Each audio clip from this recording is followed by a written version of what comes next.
Kementerian Kemajuan Desa dan Wilayah KKDW terus komited membantu rakyat menerusi program Bantuan Perumahan Rakyat Sejahtera PPRS.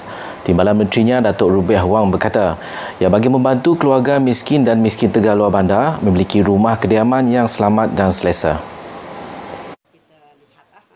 Dan untuk negeri Sarawak,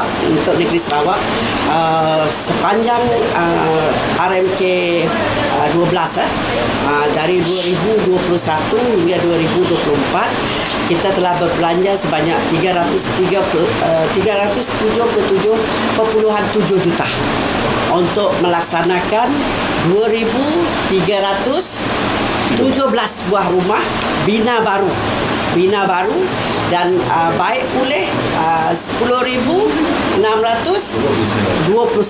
Untuk tahun ni kita ada peruntukan baru lagi. Last ruling ni kita ada 112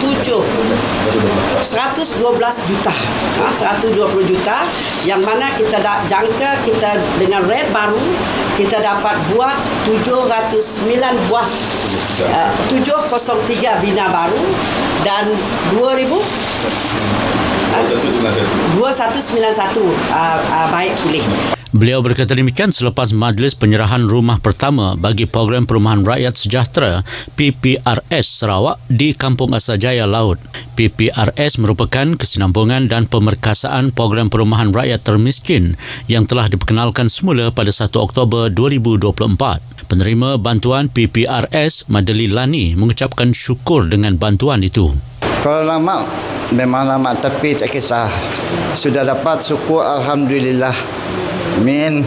Terima kasih bagi pihak yang berwajib pada YB, kepada Giap Mara, apalagi yang tak tahu yang berkenaan, saya ucapkan terima kasih dapat menjayakan rumah saya ini.